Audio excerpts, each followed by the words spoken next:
गुजरात में फिलहाल चल रही एसआईआर प्रक्रिया में फॉर्म नंबर 7 का इस्तेमाल कर 10 लाख मतदाताओं के नाम काटे जाने की तैयारी पर गुजरात कांग्रेस अध्यक्ष अमित चावड़ा ने आपत्ति जताई है। તમારા માધ્યમથી ઇલેક્શન કમિશન ઓફ ઇન્ડિયાને કહેવા માંગીએ છે કે આ લોકશાહીમાં મતનો અધિકાર એક નાગરિક માટે ખૂબ અગત્યનો છે અને એનો મતનો અધિકાર છીનવાઈ ના જાય।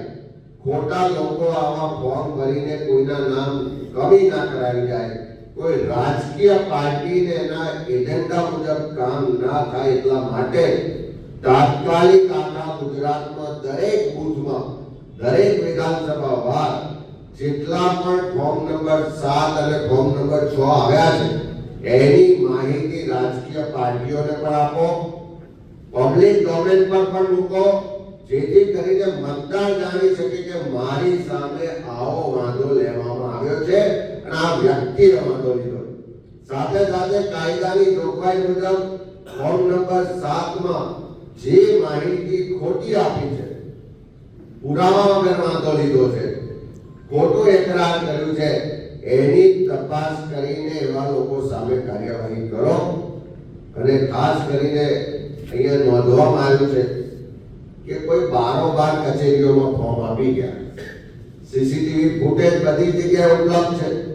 तमे पब्लिक डोमेन पर जाहिर करो कि कई तारीखे कया व्यक्ति द्वारा फॉर्म आपवामां आव्या छे अने एना फुटेज पण अमे मांग्या छे, अમને उपलब्ध कराओ। आखी आ प्रक्रिया करवाथी थवानुं शुं के 10 लाख करता वधारे मतदारोने फॉर्म 7 ना वादा आववाने कारणे હવે ईसीआईएम કહે છે કે અમે નોટિસ આપીને ચકાસણી કરવાની। અમારી સ્પષ્ટ માંગણી છે કે આ ખોટા વાંધાઓ છે, તમારે ચકાસણી કરવી જ છે તો પહેલી નોટિસ કાયદાની જોગવાઈ મુજબ આપવી જોઈએ। જે તે ફોર્મ નંબર 7 ના અરજદારને એ અરજદારને નોટિસ આપીને હાજર કરો, એની પાસેની જવાબદારી છે પુરાવા આપવાની, વાંધો પ્રૂવ કરવાની। तो एनी पासेथी पुरावा मेळवो, जो पुरावा होय, जो पूरता कागळो होय तो ચોક્કસ તમે બીજી નોટિસ બીએલઓ ને આપો તપાસ કરવા માટે, ત્રીજી નોટિસ જે તે મતદારને આપો અને ખોટો મતદાર હોય તો ડિલીટ કરો, રદ કરો, અમને કોઈ વાંધો નથી। પણ જો પુરાવા ના આપી શકે તો એ અરજદારની નોટિસ ત્યાં જ રદ થવાને પાત્ર છે। એટલે લોકોના समय शक्ति नाणानो व्यय ना थाय એટલા માટે અરજદારને નોટિસ આપીને પહેલી કાર્યવાહી કરો। બીજા નંબરે અરજદાર જો પુરાવા ના આપી શકે, એ વાંધો સાબિત ના કરી શકે તો કાયદાની જોગવાઈ મુજબ એની સામે તાત્કાલિક જે તે ચૂંટણી અધિકારીએ એફઆઈઆર નોંધવી જોઈએ, એની સામે કાર્યવાહી કરવી જોઈએ, જેથી કરીને ભવિષ્યમાં कोई आवो षड्यंत्र करवानी हिम्मत ना करे ने कायदानुं सन्मान जळवाय। त्यारे अमे आपणा माध्यमथी खास गुजरातना मतदारोने पण कहेवा मागीए छीए के બંધારણે તમને मतनो अधिकार आप्यो छे અને રાષ્ટ્રના નિર્માણમાં, રાષ્ટ્રના વહીવટમાં તમારા મતના અધિકારને કારણે તમારું અંદર ભાગીદારી થાય છે। તમારો અધિકાર તો છીનવાઈ નથી જતો ને। આ ગુજરાતમાં જે વોટ ચોરો છે, જે ભાજપના नेताओ છે, એ તમારા વોટના અધિકારને છીનવવાનો પ્રયત્ન કરી રહ્યા છે।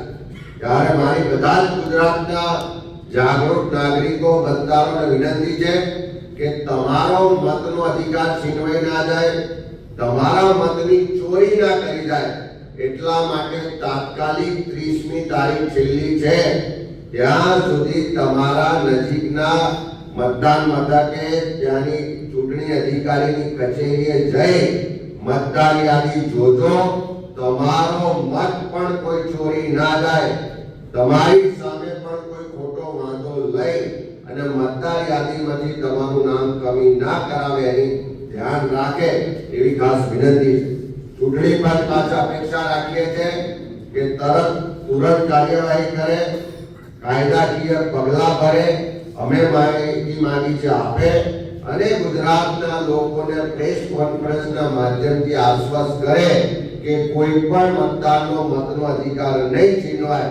જો આવતીકાલ સુધી એના માટેની કાર્યવાહી નહીં થાય તો આવતીકાલથી પ્રદેશ કોંગ્રેસ સમિતિ દ્વારા આખા ગુજરાતમાં દરેક જિલ્લામાં કોંગ્રેસના આગેવાનો કાર્યકરો મતદારોને સાથે રહી અને કલેક્ટર કચેરીએ ધરણાનો વિરોધનો ઘેરાવાનો કાર્યક્રમ કરશે અને જ્યારે પણ જો એનું પરિણામ નહીં આવે તો આવતા દિવસોમાં દરેક મામલતદાર ઓફિસે દરેક વિધાનસભાના ચૂંટણી અધિકારીની કચેરીએ પણ ધરણા અને ઘેરાવ કરવામાં આવશે. લીગલ વેમાં નામદાર કોર્ટમાં જઈને પણ એક પણ ગુજરાતના સાચા મતદારનું નામ કમી થવા દઈશું નહીં. જરૂર પડશે તો સુપ્રીમ કોર્ટ સુધી પણ જઈશું, ઇલેક્શન કમિશન ઓફ ઇન્ડિયા સામે પણ લડીશું, રસ્તા પર પણ ઉતરીશું અને એક પણ નાગરિકના મતના અધિકારને છીનવવા નહીં દઈએ. અને અમે આ ગુજરાતના નાગરિકોને પણ આશ્વાસ કરવા માંગીએ છીએ અને ચૂંટણી પંચને પણ કહેવા માંગીએ છીએ અને જે ખોટું કરવા વાળા છે, જેણે ખોટા વાંધા લીધા છે એવા બધા જ સામે કાર્યવાહી પણ કરાવીશું અને આ ખોટું કરવા વાળા જે અધિકારીઓ છે એમને પણ કહેવા માંગીએ છીએ કે તમને પણ છોડવામાં નહીં આવે. આ લોકશાહી બચાવવાની લડાઈ છે, આ સંવિધાન બચાવવાની લડાઈ છે, આ દેશના ગુજરાતના નાગરિકોના મતના અધિકારને બચાવવાની લડાઈ છે અને કોંગ્રેસ પાર્ટી તમામ તાકાત સાથે આ લડાઈ લડશે.